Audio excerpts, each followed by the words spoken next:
Mais ce qui est sûr, c'est que si ces livres sont dans cette vidéo, c'est qu'ils m'ont marqué et que même des jours, des semaines ou des mois après, j'y pense encore et j'ai encore envie de les relire.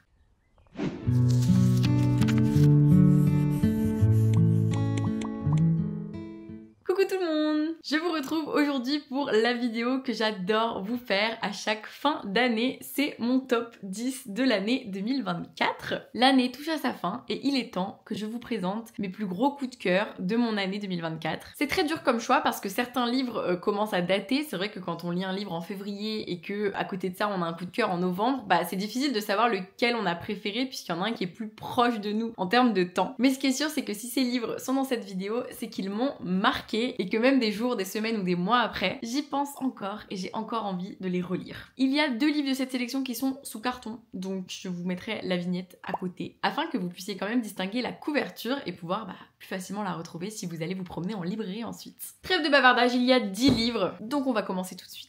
À la 10e position, je vous le redis chaque année, mais si un livre est 10e, c'est pas qu'il est mauvais, c'est juste que c'est hyper dur pour moi de faire un classement, mais à partir du moment où un livre est dans cette sélection, j'espère que vous le lirez parce que vraiment, ce sont mes 10 plus belles lectures de 2024, quand même. Donc en 10e position, Tant que fleuriront les citronniers de Zulfa Katou, qui est publié aux éditions Nathan et qui est un livre bouleversant, terrifiant et terrible parce qu'il est inscrit dans l'actualité, inscrit dans des réalités qu'on préférerait ne pas voir exister. Nous suivons cette histoire lorsque Salama est en études pharmaceutiques à Homs en Syrie. La révolution commence et soudainement elle perd absolument tout. Son foyer, son avenir, sa famille. Elle se retrouve à aider les services d'urgence des hôpitaux pour tous les civils qui sont blessés et elle fait des allers-retours justement entre l'hôpital et la maison pour venir en aide à sa belle-sœur Leila qui est enceinte et qui est la seule famille qui lui reste. Elle va un jour rencontrer Kenan et ce jeune garçon qui va tout de suite la charmer a envie de se battre pour son pays et de montrer au monde entier à quel point ce qui se passe en Syrie est anormal et qu'on ne devrait pas laisser la population entière se faire décimer de la sorte. Kenan se bat par les images, il partage son quotidien sur les réseaux sociaux pour montrer à quel point la situation est terrifiante et injuste, profondément injuste, parce que c'est vraiment ce qui ressort beaucoup de toute situation de violence et de guerre, c'est cette injustice que ça arrive à certains, à certaines et pas à d'autres. Alors je dis pas qu'il faudrait que ça arrive à d'autres, je dis juste qu'il faudrait que ça n'arrive à personne. C'est un roman bouleversant, un roman assez difficile, assez violent, que ce soit dans les scènes qu'on peut lire, dans les phrases qu'on peut comprendre, qu'on peut entendre de la bouche de certains personnages. C'est vraiment difficile. C'est vraiment une lecture que je ne recommande pas à tout le monde, même si dans les faits, j'aimerais que tout le monde lise ce livre parce que ça me semble tellement primordial que tout le monde puisse avoir conscience de cette réalité qui existe pas si loin de nous. Alors même si la situation en Syrie a récemment évolué, on peut pas dire encore que ce soit tout rose et surtout ça peut être le cas dans énormément d'autres pays. Donc à mes yeux, les livres comme celui-ci sont nécessaires parce qu'ils témoignent de réalités qui ne devraient plus exister et si ça peut aider à des prises de conscience, moi ça me semble essentiel. Puis c'est vraiment un livre qui en plus de vous émouvoir, de vous bouleverser, va aussi instiller beaucoup d'espoir en vous puisque les personnages restent malgré tout pleins d'espoir, même s'ils sont tiraillés entre le fait de rester dans leur pays et de se battre pour leur pays et pour leur liberté ou de partir et de fuir pour sauver leur peau, ce qui s'entend aussi complètement. Donc j'ai beaucoup aimé toutes ces questions qu'on découvre et qui ne sont pas notre quotidien à nous mais qui sont le quotidien d'autres personnes et de pouvoir se mettre à leur place un minimum, même si on ne pourra jamais comprendre ce qu'ils ressentent, on peut du moins essayer. Et en plus de ça, je peux vous garantir que c'est une histoire qui saura vous surprendre, mais je ne vous dirai pas comment. En 9e position, Les coquillages ne s'ouvrent qu'en été de Clara Hérault, une de mes autrices préférées françaises, jeune en plus, enfin bref, je trouve ça hyper motivant et je suis hyper admirative de voir que des autrices comme Clara existent et de me dire que déjà avec 3 livres qu'elle a sortis, c'est 3 livres que j'ai envie de mettre dans mes tops chaque année, donc chaque fois qu'elle va sortir un livre, ça va être cette situation en fait. Les coquillages ne s'ouvrent qu'en été, c'est l'histoire de Lena et Phoebe qui sont sœurs mais qui ne s'entendent plus comme avant. Elles se sont toujours plutôt bien complétées, sauf que plus récemment, il y a vraiment quelque chose qui a été rompu entre elles. On ne sait pas trop quoi quand on commence l'histoire. On sait juste qu'elles vont passer leurs vacances d'été sur la côte basque et que Lena ne rêve que de surf et de fêtes sur la plage, tandis que Phoebe, elle a beaucoup de mal à se remettre de sa toute première année d'études supérieures. Cet été-là, les filles vont faire la rencontre de Inaya qui va bouleverser toutes les certitudes de Lena, ainsi que Isaac qui va revenir quant à lui puisqu'elle le connaissait déjà et qui est le premier amour de Phoebe. C'est un livre qui va beaucoup aborder des thématiques de passage à l'âge adulte, d'études supérieures et de ces moments qui sont pas forcément évidents et dans lesquels on se sent parfois incompris. Je pense que les deux sœurs reflètent bien ça, elles se sentent incomprises par le monde mais elles ne se comprennent plus non plus entre elles et c'est cette tension finalement qui est présente dès le début du livre qu'on va sentir évoluer, augmenter ou non, ça vous lirez le livre et vous le découvrirez par vous-même, mais ça va vraiment être un fil directeur du livre, tout en abordant des thématiques un peu plus traditionnelles de l'adolescence, puisque bah voilà, il y a des histoires d'amour, il y a des histoires d'amitié, il y a des histoires de famille. On est vraiment face à deux jeunes femmes qui ont des caractères très opposés, dont une qui est vraiment dans la confrontation, la provocation, les disputes, que ce soit avec ses parents ou avec sa sœur, tandis que l'autre va plutôt laisser passer les choses. Et ce que j'ai beaucoup aimé, c'est que c'est un livre où je pense beaucoup de lectrices et de lecteurs pourront s'identifier aux personnages principaux, parce que Clara Hero, vraiment, sa plus grande force à mes yeux en tant qu'autrice, c'est la justesse de ses personnages, qui fait que vraiment à chaque fois qu'on lit un de ses livres, on se dit mais là c'est moi, mais là c'est moi, mais là je comprends tellement et j'ai tellement ressenti ça, j'ai tellement vécu ça. Pour moi c'est très précieux les autrices qui sont capables de ça, et Clara Hero, elle sait très bien le faire et j'espère que ça vous fera le même effet qu'à moi. En 8e position, nous passons à De délicieux enfants de Flore Vesco, publié aux éditions L'École des loisirs. De délicieux enfants, c'est une réécriture libre du Petit Poucet par Flore Vesco, qui adore réécrire et revisiter les contes de notre enfance en y instillant des thématiques très actuelles et très modernes, et en même temps en nous faisant prendre du recul sur le conte d'origine qu'on lisait quand on était petit, pour essayer finalement peut-être d'y percevoir ces thématiques plus actuelles qui étaient peut-être déjà à l'époque ou pas. Ça reste à voir, chacun est libre de son interprétation et de sa lecture de ses œuvres. Et donc De délicieux enfants, eh bien c'est l'histoire d'une famille avec des enfants, une famille qui peine à s'en sortir, que ce soit économiquement, que ce soit pour faire à manger aux enfants, et on va suivre le personnage principal. Et cette histoire-là va petit à petit se lier à l'histoire du Petit Poucet. Je ne peux pas vous en dire plus. Parce que c'est une histoire qui va vous surprendre dès le début. Et ça, c'est toujours le tour de force de Flore Vesco dès qu'elle écrit un livre. C'est qu'elle arrive à nous surprendre, même après plusieurs merveilleuses œuvres. Et moi, ça, je suis fan parce que j'aime me dire qu'à chaque fois que je me plonge dans un de ses romans, même si je pense savoir à quoi m'attendre, je ne sais pas à quoi m'attendre. Ça, c'est vraiment très plaisant. Ça m'a encore fait ça avec De délicieux enfants. Et ce que j'ai beaucoup aimé dans cette histoire, c'est que dans un conte qui finalement, à l'origine, parle plutôt d'une fratrie et d'hommes et d'hommes et d'hommes, bah là, on est dans un récit qui est très féministe et plein de sororité, et c'est assez contradictoire, mais c'est ce que j'ai beaucoup aimé avec ce récit-là. C'est assez gore aussi, et je crois que j'ai adoré ça. En fait, Flore Vesco, quand je vous disais qu'elle avait une très grande capacité à nous surprendre, c'est qu'elle est capable d'aller dans des sentiers assez étranges parfois, mais ça marche. Et moi, c'est ça que j'aime, c'est ça que j'admire, et c'est ça que je veux encore lire de sa plume l'année prochaine, donc j'ai trop hâte de lire la prochaine œuvre de Flore Vesco, mais en attendant, plongez dans De délicieux enfants. Vraiment, je vois pas comment on pourrait ne pas aimer ce récit qui pour moi est tellement original, atypique, et qui sort de tout ce qu'on a l'habitude de lire, à tel point qu'on est juste obligé de se dire mais oui, ce roman est brillant. Et en parlant de romans brillants, nous passons à la 7e position avec La candidate de Maureen Desmailles, publié aux éditions Thierry Magnier, qui est un roman brillant parce que c'est un roman qui est très documenté et que le style change de tout ce que j'ai pu avoir l'habitude de lire. Ça peut nous décontenancer au tout début de notre lecture, mais ce que j'aime, c'est que ce style qui est très décousu, finalement il a du sens et on sent qu'il est très travaillé, et c'est ce qui fait que ça donne quand même un fil conducteur assez logique et compréhensible à l'histoire. Je m'explique, on suit une histoire et en fait on a pas mal de petits passages en italique où l'héroïne revient sur l'histoire, donc on sent que en fait il y a une double temporalité à même le récit et à même la narration, ce qui est très original et ce que j'ai rarement vu en tout cas dans des livres, d'autant plus en littérature young adulte. Passons au sujet de ce roman. Nous suivons Ophélie, qui est une grande fan de télé-réalité avec sa meilleure amie, de qui elle est très très proche et très fusionnelle. Elle regarde tout le temps des télé-réalités ensemble. Elle a 17 ans et elle va en boîte de nuit un jour avec sa meilleure amie, enfin plutôt une nuit, un soir, bref.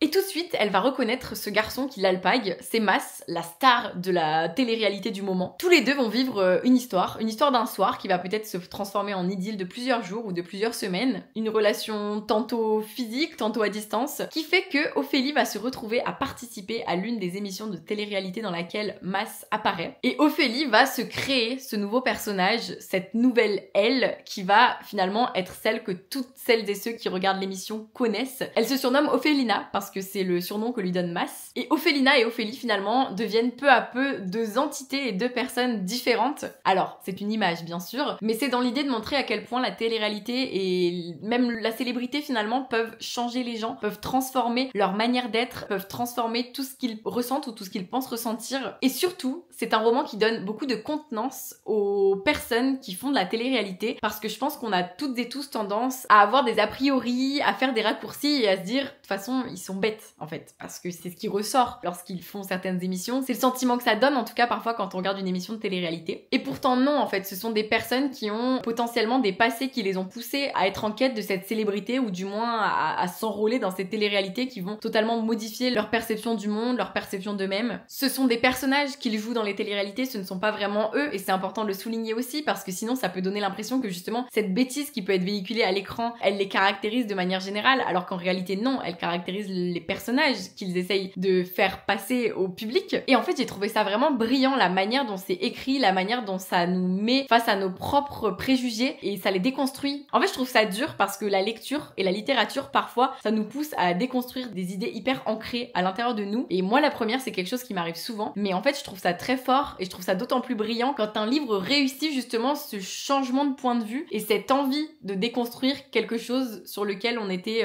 pourtant persuadé de ne jamais changer d'avis. Et vraiment ça m'a donné une autre vision de la télé-réalité, j'ai trouvé ça hyper intéressant, donc j'espère que ça vous donnera également envie de vous plonger dans cette histoire et d'en savoir plus sur Ophélie, sur Mas, sur leur passé, sur leur présent, sur leur futur aussi. Il faut savoir que l'autrice s'est énormément documentée, renseignée, a lu beaucoup de témoignages, d'autobiographies de personnes qui ont participé à des télé-réalités et qu'elle-même est fan de télé-réalité, donc elle a pu finalement mettre toutes ces connaissances-là à plat et se dire bon bah qu'est-ce que j'en fais, et moi je pense que ça en fait quelque chose de brillant. D'ailleurs ça questionne également le fait que les télé-réalités sont très hétérocentrées, et voilà, je pose ça là, j'en dis pas plus, mais j'ai trouvé ça intéressant de l'aborder aussi sous ce prisme. On continue avec une indétrônable dans mon cœur, Marie Pavlenko, qui a écrit Traverser les montagnes et venir naître ici, publié aux éditions Les Escales. C'est un roman aussi bouleversant que lumineux et aussi terrifiant que plein d'espoir. Enfin vraiment, c'est les émotions que j'ai eues quand j'ai tourné la dernière page. On y suit Astrid, une femme de 40 ans qui a tout perdu dans un accident. Son mari et ses enfants. Elle va alors acheter une petite maison isolée dans la montagne pour se retirer du monde parce qu'elle ne se sent plus la force de faire face au quotidien et aux autres. On suit également le personnage de Soraya qui a tout laissé derrière elle et qui s'enfuit de sa Syrie natale après avoir laissé donc sa famille, ses amis, son quotidien, son avenir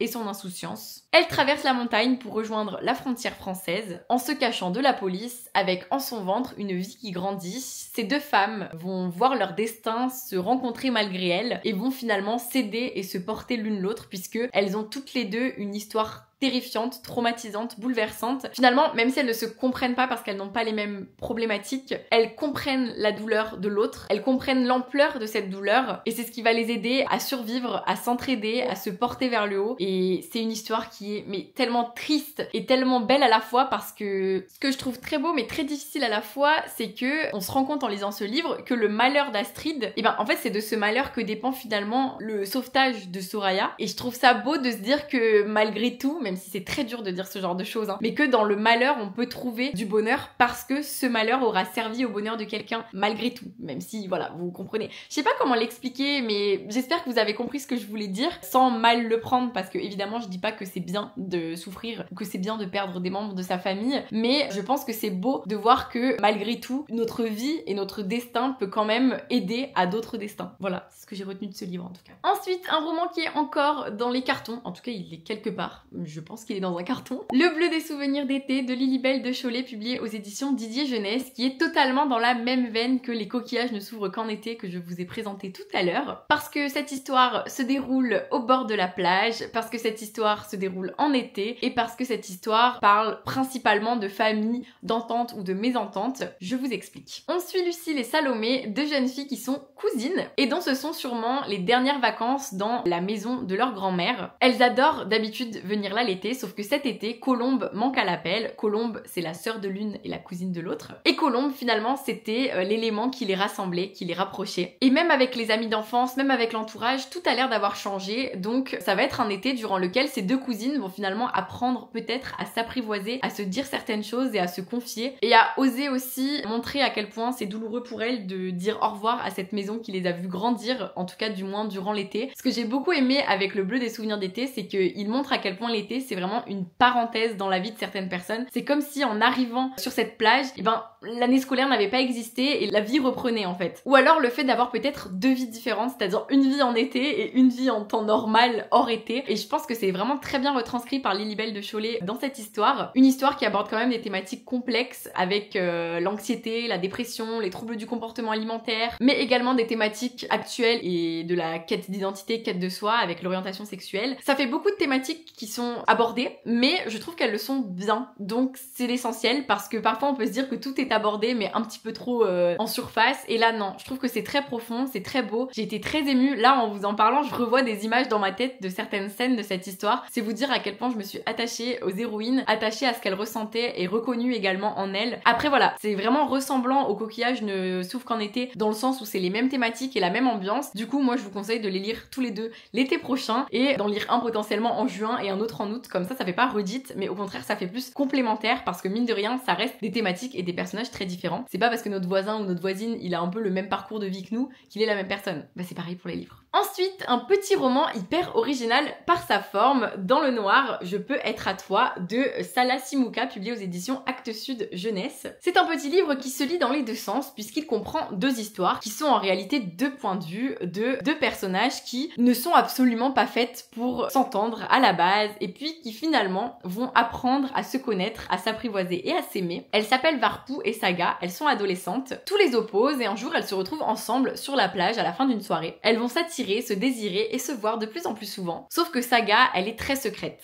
très fuyante également, et Varpou, elle a besoin de plus de communication et de plus de sincérité pour que la relation aille au mieux. Et je ne vous en dis pas plus parce que c'est un récit qui est assez court, qui est en vers libre si je puis dire, même si on est quand même sur de la narration qui peut parfois être très classique, mais c'est vraiment extrêmement poétique, c'est très beau, il y a tellement de jolies phrases, que ce soit sur l'adolescence, sur le passage à l'âge adulte ou sur les questions qu'on se pose sur notre propre sexualité, notre orientation sexuelle, notre rapport à son propre corps et au corps des autres. J'ai trouvé ça tellement beau, tellement poignant. Vraiment, ce livre m'a vraiment fait ressentir les émotions à vif et c'est ce que j'ai adoré. Et c'est ce qui fait que je vous le recommande autant, parce que vraiment j'en suis ressortie en me disant waouh, j'attendais rien, et j'en ressors avec un si beau coup de cœur que ça ne peut que être une lecture que je vous recommande encore et encore, puisque ça fait déjà plusieurs fois que je vous en parle. Et puis le côté original de l'histoire qui se lit dans les deux sens, pour moi c'est une très grosse plus-value et ça apporte vraiment quelque chose à l'histoire, mais je peux pas vous dire pourquoi. Il y a un ordre dans lequel lire le livre. Je vous dirai pas si c'est chronologique ou pas, mais quand même ça fait sens de le lire dans un certain sens, c'est-à-dire d'abord cette partie-là et ensuite celle où il y a le code barre qui est censé être du coup l'arrière. En troisième position, nous passons à Better Than the Movies de Lynn Painter, publié aux éditions Comet, qui est un livre tellement beau avec le jasmage fleur. D'ailleurs, il y a le tome 2 qui sort en 2024. En 2025, pardon, je suis encore perturbée. Enfin, je suis déjà perturbée. Je suis même pas censée être perturbée en fait à la base. Better Than the Movies, c'est l'histoire de Lix Buxbaum qui est fan de comédie romantique. C'est quelque chose qu'elle partage avec sa maman depuis toute petite. Sa maman qui est récemment décédée, et Lise a évidemment énormément de mal à faire son deuil. Ce qui fait que pour lui rendre hommage, elle a vraiment envie de vivre une histoire d'amour avec un grand A, comme dans les comédies romantiques dont elle est fan avec sa maman. Elle va alors penser que c'est l'occasion idéale lorsque Michael, son amour d'enfance, revient vivre dans la ville. Elle veut alors se rapprocher de lui. Elle va alors demander à Wes, son voisin, un voisin avec qui elle s'entend pas spécialement. Il se cherche pas mal, mais sans forcément s'apprécier. Elle lui demande de l'aider à conquérir Michael, malgré leur relation qui n'est pas toute rose. Évidemment, vous vous en doutez, lorsque un voisin vient aider une jeune fille à conquérir le cœur d'un mec populaire au lycée, bon bah souvent les sentiments viennent s'en mêler. Et ce que j'ai beaucoup aimé dans ce livre, c'est que outre la romance qui prend de la place et qui est très présente dans le résumé, parce que dans le résumé on parle même pas du décès de la maman de Lise, mais justement ce décès et ce deuil sont quand même des thématiques hyper importantes et qui prennent une grande partie de l'histoire. Et moi ce qui m'a beaucoup touchée, c'est que on voit vraiment l'évolution du personnage de Lise tout au long du roman. C'est un livre qui met du baume au cœur, qui fait du bien, qui fait sourire. Il y a énormément de références à des comédies romantiques, donc si vous en êtes fan, vous allez adorer. Au début de chaque chapitre, déjà il y a des citations de comédies romantiques. Enfin vraiment, si c'est quelque chose qui vous porte depuis des années, le livre ne pourra qu'être un coup de cœur pour vous. Vous voyez, à chaque fois il y a une petite citation avec la référence du film. Vraiment, c'est pour moi le roman adolescent young adulte par excellence. Il coche toutes les cases, mais il le fait encore mieux que dans nos attentes, c'est-à-dire qu'on n'est pas dans quelque chose qui est simplement prévisible.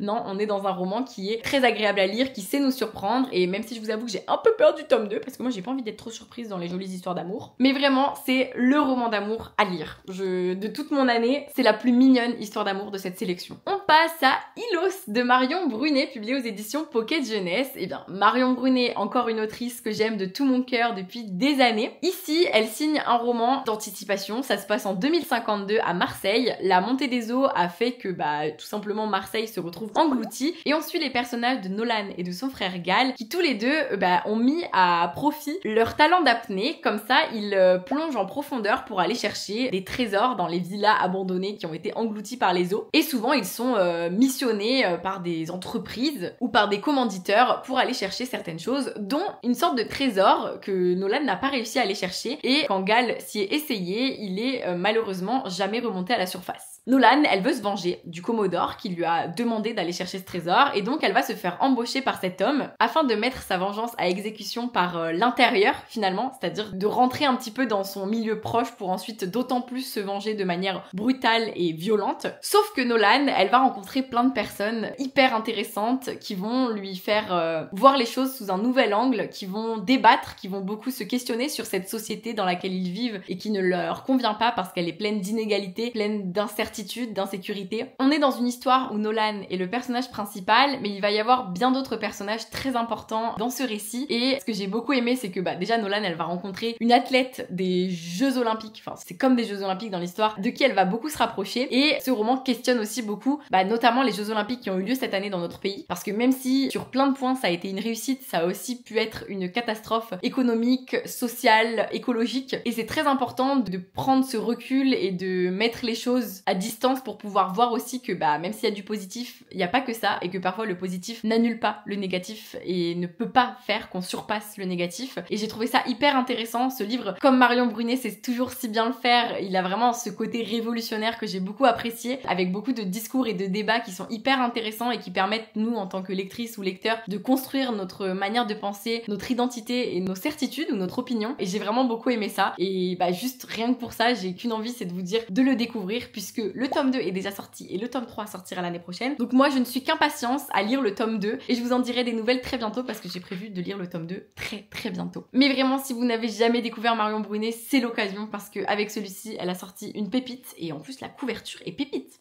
On est d'accord, c'est trop beau. Et enfin, nous arrivons à la première position avec le livre qui m'a, je pense, le plus surprise en 2024. C'est La dernière allumette de Marie Vareille, publiée aux éditions Charleston, qui est incontestablement un des romans les plus waouh que j'ai lu dans ma vie, parce que Marie Vareille a su maîtriser à la perfection son intrigue et son récit, tout en abordant des thématiques hyper importantes, sociétales, et qui peuvent toucher, je pense, beaucoup de lecteurs et de lectrices qui pourraient se retrouver dans ce roman, et je trouve ça tellement important de l'aborder de la bonne manière pour que celles et ceux qui puissent s'y reconnaître puissent aussi y voir une porte de sortie, une aide, un espoir. L'histoire, donc, c'est celle de Abigail qui vit recluse dans un couvent en Bourgogne. On ne sait pas pourquoi. Elle-même, elle a l'air d'avoir oublié pourquoi. Et de loin, elle observe la vie parisienne de son frère Gabriel qui vient tout juste de tomber amoureux de la lumineuse et adorable Zoé. Sauf que Abigail, elle est terrifiée par cette relation amoureuse qui naît parce qu'elle sait de quoi est capable Gabriel et elle sait à quel point Gabriel et elle ont été abîmés par leur enfance durant laquelle ils ont baigné dans les violences intrafamiliales et les violences conjugales auxquelles ils ont assisté. Donc, cette histoire, alors je peux pas trop vous en dire au niveau de l'intrigue, ce que je peux vous dire c'est que Marie Vareille réussit une nouvelle fois à créer des personnages avec lesquels nous tissons des liens, même s'ils n'existent pas vraiment, mais pour nous ils existent, et surtout des personnages en lesquels on croit. Et justement, quand on a beaucoup de croyances envers un personnage, c'est d'autant plus difficile d'accepter parfois qu'il n'est pas la personne qu'on pense, et elle a réussi à maîtriser ce point-là de l'intrigue à la perfection. J'ai trouvé ça très fort. C'est un livre qui est hyper difficile et bouleversant, déjà dans la manière dont il est écrit, parce que on suit le personnage d'Abigail qui s'exprime à la fois au présent et à la fois on lit son cahier dans lequel elle écrivait lorsqu'elle était petite, lorsqu'elle faisait face à toute la violence de son entourage et toute la violence qui caractérisait son quotidien. Donc c'est d'autant plus dur à lire parce que on sait que c'est une réalité pour beaucoup de jeunes et on sait aussi les traumatismes que ça peut laisser, et donc évidemment c'est une histoire qui est difficile de ce point de vue-là, difficile à lire, mais c'est une réalité qu'il ne faut pas oublier et ce livre nous le rappelle. C'est un texte qui est très sensible, très juste, très émouvant, et surtout pour moi un texte qui ne pourra que vous surprendre et vous toucher. Et vraiment j'ai zéro doute sur le fait que c'est un livre qui va vraiment vous faire passer par de nombreuses émotions et durant lequel vous allez vous dire à plein de reprises mais oui, mais waouh, mais quoi. Et en fait c'est ça que je trouve très fort avec Marie Vareille, c'est que là elle a réussi ça d'une main de maître, et vraiment dans tous les avis que j'ai lus, tout le monde est unanime sur ce point-là. Donc j'espère que si vous ne l'avez pas encore lu, vous le lirez et vous aurez